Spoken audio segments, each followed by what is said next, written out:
नीट paper फुटी प्रकरणामुळे देशातल्या सर्वात मोठ्या वैद्यकीय प्रवेश परीक्षेवर डाग लागला.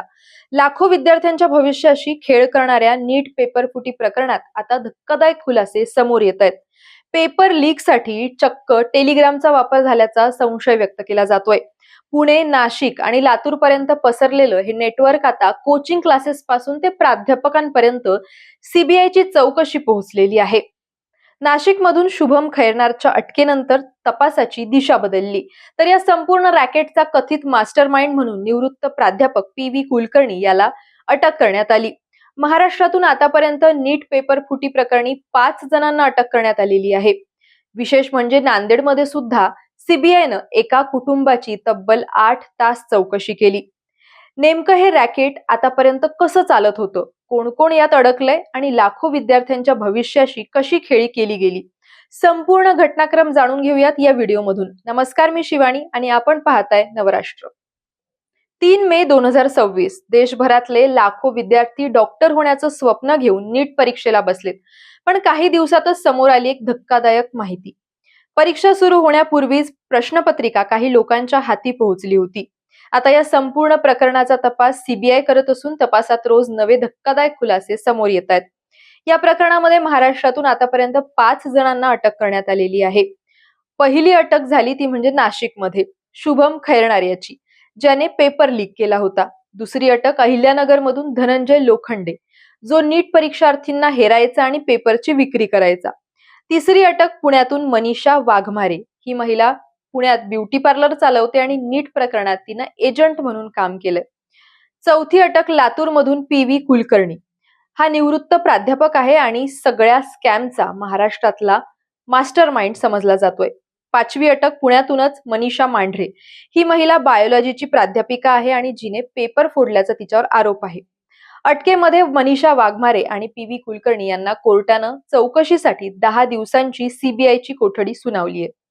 आता पहिल्या अटकेपासून ते आतापर्यंत काय घडलं ते विस्तृतपणे समजून घेऊयात.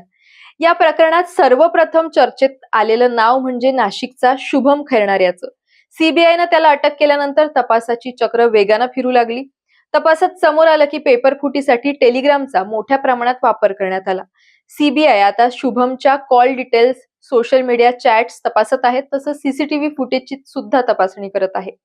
गेल्या काही महिन्यात तो कोणाकोणाच्या संपर्कात होता, कोणत्या विद्यार्थ्यांना पेपर त्यानं पुरवलेला आहे आणि या रॅकेट मागे आणखीन कोण आहे याचा तपास सध्या सुरू आहे. सीबीआयच्या तपासात आणखीन एक मोठा खुलासा झाला, तो म्हणजे या प्रकरणाचं कनेक्शन थेट कोचिंग क्लासेस आणि एनटीएच्या परीक्षा प्रक्रियेशी संबंधित लोकांपर्यंत पोहोचलं.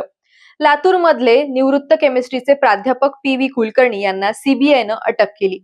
कुलकर्णी अनेक वर्ष एनटीएच्या परीक्षा प्रक्रियेशी संबंधित होते, त्यामुळे त्यांना प्रश्नपत्रिकांपर्यंत थेट प्रवेश होता असा आरोप आहे. तपासात असंही समोर आलंय की एप्रिलच्या शेवटच्या आठवड्यात प्रश्नपत्रिका त्यांच्या नेटवर्क मार्फत लीक करण्यात आली. या लीक मागे सुद्धा एक रंजक कहाणी आहे.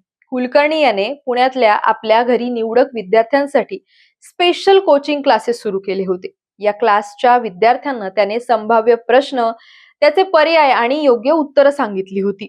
विद्यार्थ्यांनी त्यांच्या नोटबुकमध्ये ती लिहून ठेवली होती. यासाठी विद्यार्थ्यांच्या पालकांकडून लाखो रुपयांची फी कुलकर्णीनं वसूल केली होती.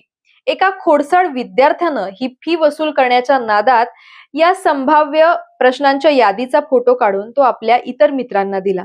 हा फोटो व्हॉट्सअपवर पसरत गेला. 3 मेला परीक्षा झाली आणि या फोटोत असलेले प्रश्न आणि परीक्षेत विचारले गेलेले प्रश्न हे 100% मॅच होणारे होते. त्यामुळे पेपर लीक झाल्याचं उघड झालं.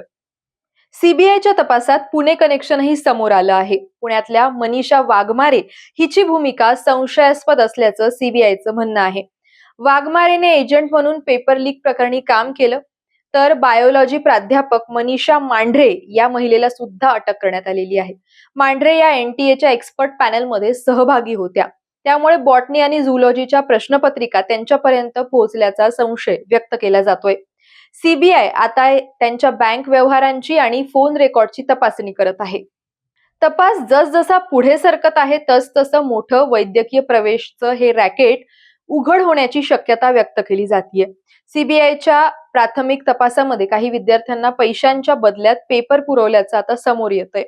नांदेडमध्ये सीबीआयनं अशाच एका कुटुंबाशी तब्बल 8 तास चौकशी केली. मुलीसाठी 5 लाख रुपयात नीट पेपर खरेदी केल्याचा आरोप त्या कुटुंबावर आहे.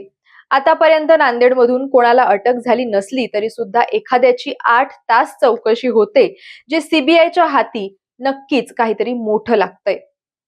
दरम्यान या प्रकरणाचे गंभीर पडसाद शिक्षण संस्थांमध्ये सुद्धा उमटू लागलेले आहेत. मॉडर्न कॉलेज प्रशासनानं प्राध्यापक मनीषा मांढरे यांच्या विरोधात शिस्तभंगाची चौकशी सुरू करण्याचा निर्णय घेतलेला आहे. 24 वर्षांपासून अध्यापन क्षेत्रात असलेल्या मांढरे यांच्यावर आता नियमानुसार कारवाई केली जाणार आहे. या संपूर्ण घोटाळ्यामुळे लाखो प्रामाणिक विद्यार्थ्यांवर अन्याय झाल्याची भावना देशभरातून व्यक्त केली जातीये. महिनोन-महिने अभ्यास करून परीक्षा देणाऱ्या विद्यार्थ्यांच्या मेहनतीवर या रॅकेटनं पाणी फिरलंय. याच पार्श्वभूमीवर एनटीएनं 3 मेला झालेली परीक्षा रद्द केली आणि आता 21 जूनला पुनर्परीक्षा घेण्याचा निर्णय घेतलेला आहे. टेलिग्रामच्या माध्यमातून चालणारं हे नेटवर्क, एनटीएशी संबंधित लोकांवरचे आरोप, कोचिंग क्लासेस पर्यंत पोहोचलेली चौकशी, आतापर्यंत या प्रकरणानं इथपर्यंत वळण घेतलेलं आहे. आता सीबीआयच्या पुढच्या तपासातून आणखीन काही मोठी नावं समोर येतात किंवा या रॅकेटचा खरा सूत्रधार कोण निघतो, याकडे संपूर्ण देशाचं लक्ष लागलेलं आहे. या सगळ्या प्रकरणाविषयी तुमच्याही काही प्रतिक्रिया असतील तर कमेंट करून नक्की कळवा.